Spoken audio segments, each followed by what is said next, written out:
Salut les jeunes, aujourd'hui je vais vous parler des collabs dans le monde de la sneakers. On en parle souvent des Jordan Dior, des Nike Travis Scott, des Adidas Pharrell, des Yeezy. On a que ça à la bouche, les collabs, les collabs, les collabs. Mais en fait, qu'est-ce que c'est les collabs et surtout à quoi ça sert? Je vais essayer de vous l'expliquer assez simplement en vous donnant quelques exemples et vous allez voir, vous allez comprendre pourquoi les marques font des collabs.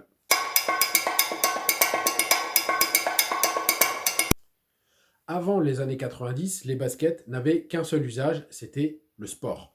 On pouvait s'en servir donc, pour faire du sport, de l'athlétisme, du basket, du foot, du baseball, ce que vous voulez, mais c'est tout. Pas de basket pour aller au collège, pas de basket pour aller au travail. La basket, c'était uniquement quand on faisait du sport. Et c'était pas pour tout le monde. Beaucoup de gens voyaient d'un très mauvais œil la basket et son arrivée dans le monde de la chaussure. Donc c'était vraiment, vraiment un public très limité. Et pour toucher ce public, qu'ont fait les marques? Et ben, les marques ont travaillé sur ce qu'on appelle la cooptation. L'idée des marques, donc Adidas, Puma, Nike par la suite, ASICS aussi par exemple, c'était de toucher les athlètes directement. C'est-à-dire qu'elles trouvaient un, deux, trois athlètes référents, leur donner les produits et essayer de forcer ces athlètes à convaincre les gens avec qui ils faisaient du sport de porter la même marque qu'eux, notamment via les performances des produits et via la qualité des produits que les athlètes donc recevaient. Et c'est pour ça que pendant longtemps, il y avait une technique de vente qui était notamment aux États-Unis, qui était en fait d'envoyer des commerciaux qui vendaient les baskets à même le coffre de leur voiture lors de rassemblements sportifs. Premier exemple et première collab avec la Converse All-Star. Vous connaissez tous cette basket, donc la Converse All-Star, qui est une basket plus que centenaire et qui en fait, au fil du temps, est devenue la Chuck Taylor All-Star, comme on peut voir sur le logo. Pourquoi elle est devenue la Chuck Taylor All-Star?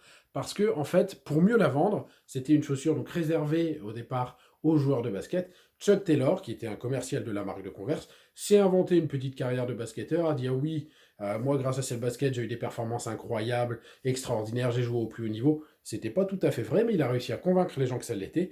Et du coup, ça s'est vendu comme des petits pains, tellement bien que la Converse All-Star a fini par s'appeler la Converse Chuck Taylor All-Star et à prendre donc le nom de son fabuleux vendeur.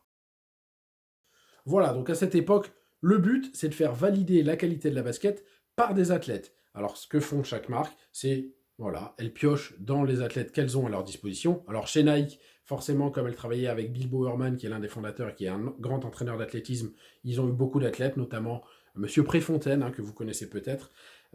Et ça a permis donc de lancer la marque comme ceci. Adidas et Puma, pendant des années, ont fait des guerres monumentales l'un et l'autre pour avoir les meilleurs athlètes aux Jeux Olympiques. Beaucoup d'athlètes allemands, notamment, puisque ce sont deux marques allemandes créées par les frères Dassler. On y reviendra un peu plus tard dans une autre vidéo, mais voilà, beaucoup de guerres entre ces deux-là pour conquérir le monde de l'olympisme. Je vous ai parlé de la Chuck Taylor All-Star, et un peu plus tard arrive celle qui est vraiment la collab sportive que tout le monde connaît, celle-là, la Jordan.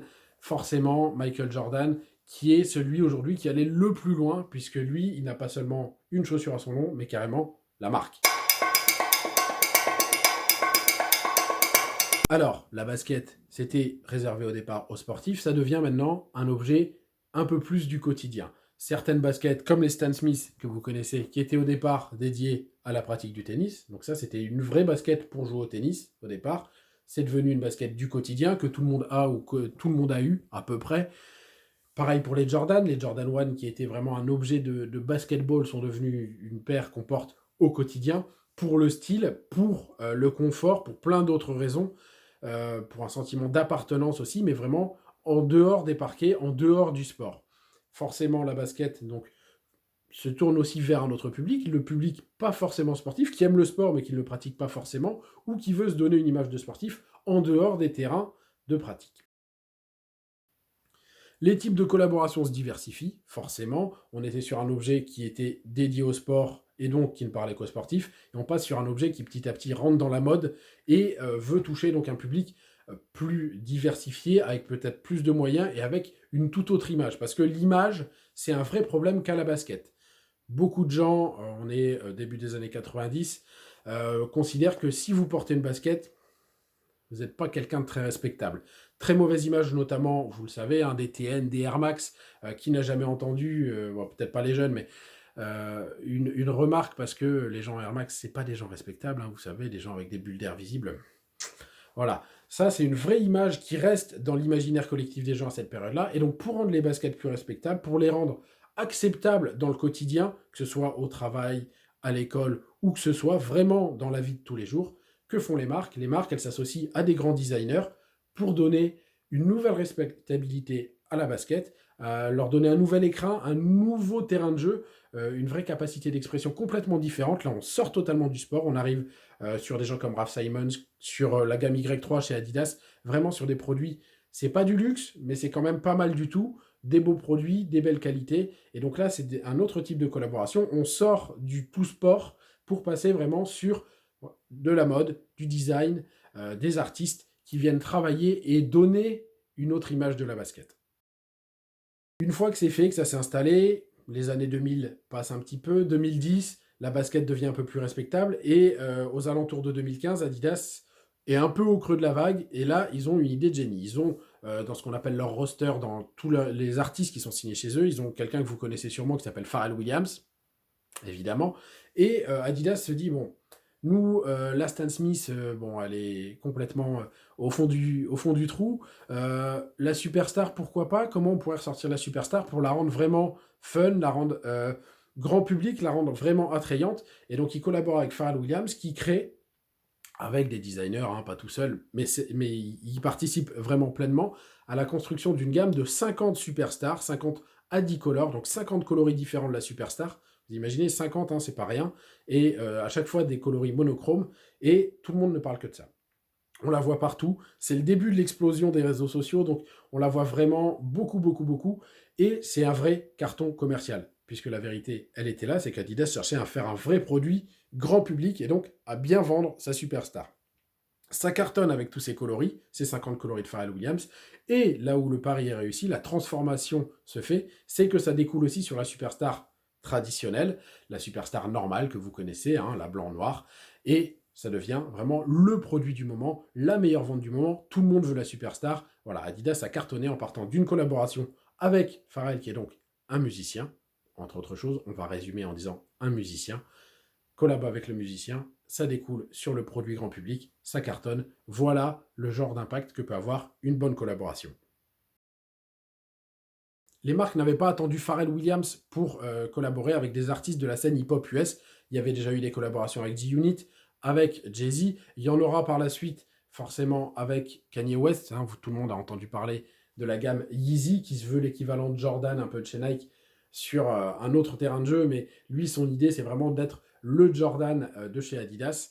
On a pas mal d'autres choses. On a les Nike Travis Scott notamment. On a des gammes avec Pusha T aussi et d'autres artistes. On a aussi Beyoncé qui, elle, a sa marque qui est revenue chez Adidas. On a Rihanna qui a un vrai rôle de directrice artistique chez Puma. Voilà, ce genre d'artiste est là, présent et mène vraiment la barque du monde de la sneakers. Pourquoi? Parce qu'aujourd'hui, la sneakers, d'objets sportifs à chaussures pas trop respectables, est devenue un vrai outil de rêve.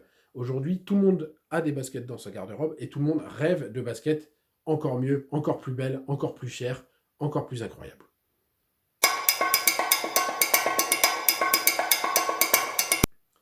On est parti de la basket qui était cooptée uniquement par les athlètes. Donc toutes les collaborations se faisaient sur des sportifs.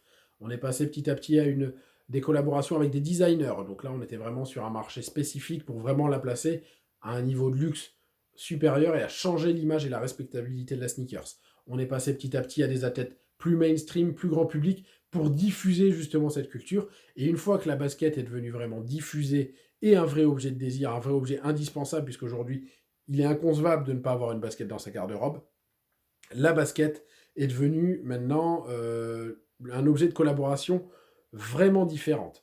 On a l'apparition de ce qu'on appelle les resellers, le second marché, où maintenant on a des gens qui achètent des collaborations dans l'espoir de les revendre plus cher. Donc ça, c'est nouveau, c'est récent en tout cas sur le marché de la basket. Il y a quelques années, ça n'existait pas. C'est apparu petit à petit, puisque forcément, pour donner de la valeur et de l'intérêt au produit, les marques ont commencé donc à faire ces collabs, à les faire en édition limitée, à des endroits limités, à des endroits spécifiques, à des moments spécifiques. On a des choses qui ont vraiment bouleversé le quotidien des gens, puisque avant, Jordan faisait, un exemple comme ça, hein, Jordan faisait c'est sorti le mercredi, et lors de la réédition d'une Jordan Space Jam, il y a eu tellement d'absence aux États-Unis dans les lycées que Jordan a décidé de faire dorénavant ses sorties uniquement le samedi. Voilà ce à quoi mènent les collabs, voilà la puissance que ça peut avoir, la puissance que ça donne sur le marché de la basket et aussi sur toute la vie, sur le quotidien culturel des différents marchés. À quoi ça sert les collabs aujourd'hui? On a parlé du passé, dans le présent. À quoi ça sert? Ça sert à redonner de la force à un produit qu'on veut ressortir sur le grand marché plus tard. Exemple, en ce moment, très criant, très frappant, la Nike Dunk. La Nike Dunk, elle était réservée au public skateboard depuis quelques années. Et là, Nike s'est dit, il nous faut un petit remplaçant pour la Air Force One qui va commencer à s'essouffler. Ça serait bien peut-être de lancer la Dunk. Qu'est-ce qu'on fait? Des collabs ici, des collabs là, des collabs ici, des collabs là. On voit une vraie hype qui se construit autour de modèles. On voit une vraie demande. On voit vraiment des produits sold out tout de suite. On les voit au pied de personnes vraiment influentes. Et ça va permettre de donner une force au modèle qui va peut-être par la suite, même probablement, ressortir en version grand public. Et l'idée, c'est que le grand public aura tellement voulu les éditions d'au-dessus, les éditions limitées, les éditions impossibles à avoir, que quand elle va sortir en version grand public, ils vont se jeter dessus et le produit va cartonner. Une autre utilisation toute bête de la collaboration, c'est un vrai objet publicitaire. Je prends l'exemple de la New Balance qui vient de sortir. New Balance, ils n'ont pas forcément les moyens ou la volonté aujourd'hui de se payer des grands spots publicitaires pour dire « Ah, regardez, nouveau modèle, il ressort ou ressorti d'un ancien modèle ». Qu'est-ce qu'ils font? New Balance, ils font une collaboration avec une marque. Voilà, tout simplement. Vous pouvez voir ça là. Petite collab, sympa, très bien travaillé, très fini, très beau coloris. Édition limitée, forcément, sortie limitée, très compliqué. Et là, qu'est-ce qui se passe? Voilà, les artistes commencent à la porter. Qu'est-ce que ça fait? Ça fait une visibilité inattendue. Et surtout, ce qu'il faut savoir, c'est que le public de cet artiste correspond au public qui achète la sneakers. Du coup, là, on est vraiment sur du ciblage parfait. On est sur un matching parfait. New Balance, plutôt que payer des spots de pub qui vont toucher des gens et des gens qui mettent pas de basket ou des gens qui achètent que des paires pas chères pour passer leur été ou ce genre de choses, et bien là, ils touchent les gens qui vont être sneaker addicts, qui vont adorer acheter des paires. Et qu'est-ce que ça fait? C'est que ces gens qui voient cette paire se disent « Ah ouais, en fait, elle est pas mal, ce serait bien que je m'en prenne une. » Voilà, ce fait d'avoir une publicité pas gratuite, mais moins chère, et en tout cas mieux ciblée et plus efficace, c'est aussi ce qui explique ce que je vous disais tout à l'heure, que les marques acceptent de gagner moins d'argent proportionnellement sur ces modèles par rapport à d'autres. Pourquoi? Parce qu'en fait, le coût de la publicité est inclus, en fait, quelque part dans ce modèle, et ça permet de toucher les gens, et ça permet de mieux vendre les modèles, on va dire, dérivés, et forcément, la marque à la fin s'y retrouve, parce que n'oubliez pas que les marques sont des entreprises commerciales et qu'à la fin, elles doivent faire de l'argent. Si elles ne font pas d'argent, elles arrêtent, ça ne marche pas. Si elles le font, c'est qu'il y a une raison derrière. Forcément, dernier point pour les collaborations, sur le sportif, ça avait commencé au départ par ça, ça continue aujourd'hui, forcément, vous voyez Messi qui a ses crampons, Ronaldo qui a ses crampons, LeBron James qui a ses baskets, ça continue, ça forcément, puisque là, ça permet aux marques de travailler aussi sur l'innovation, sur la technologie. Vous l'avez vu avec Nike qui sort ses baskets pour essayer de faire courir le marathon en moins de 2 heures. Quoi de mieux que les athlètes pour faire la promotion de la technologie, mais aussi pour faire des vrais retours à la marque en disant ça marche pas, c'est bien, c'est pas bien, et de donner des vraies possibilités d'avancer pour les marques qui sont toujours à la recherche de chaussures de plus en plus performantes pour les athlètes, mais aussi pour la vie du quotidien. Une collab, donc ça sert à quoi? Ça sert à l'image, vous avez vu, puisque ça permet de toucher un vrai public complètement dans la cible, ça permet de toucher des gens, d'être visible partout, tout le temps, notamment sur les réseaux sociaux qui sont aujourd'hui vraiment le cœur du business. Ça permet de gagner de l'argent aussi, puisqu'aujourd'hui une bonne collab sold out, ça fonctionne bien et ça rapporte de l'argent, même si proportionnellement, je vous le disais tout à l'heure, c'est peut-être un peu moins que sur un modèle traditionnel, ça fait quand même gagner de l'argent. Et forcément aussi sur un travail sur le futur, sur les technologies, sur les possibilités d'avancer, sur les retours que peuvent faire notamment les athlètes, donc ça c'est ce que je vous disais juste avant. Aussi, toujours, ça sert aussi à placer la basket comme un vrai objet de désir, ça pour les marques c'est indispensable. Plus les gens auront envie de basket, plus ils seront prêts à mettre de l'argent pour en avoir. Une paire, 2 paires, 3 paires, 5 paires, 10 paires, de plus en plus.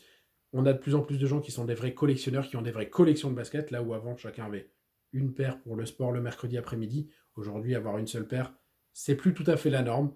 La norme, c'est d'en avoir beaucoup plus et vraiment de varier. Dernier point, ça peut aussi permettre des collaborations assez inattendues. Je vais prendre l'exemple assez récemment de Puma et Lee Hansen. Là, c'est deux marques qui ont collaboré ensemble, donc c'est un autre exemple.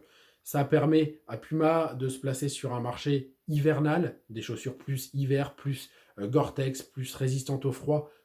La marque n'avait pas forcément les technologies pour, ça permet aussi de se placer là. Et pendant ce temps-là, Lee Hansen, ça leur permettait à eux d'essayer de revenir sur le marché de la sneakers et de se replacer comme un concurrent potentiel à tous les autres, à Nike, ASICS, Adidas, Puma aussi, et tous ceux qui sont déjà là. Voilà, c'est à ça que ça sert les collabs. Si vous avez d'autres questions, n'hésitez pas, vous les posez juste en dessous en commentaire, je vous répondrai avec plaisir. Allez, salut!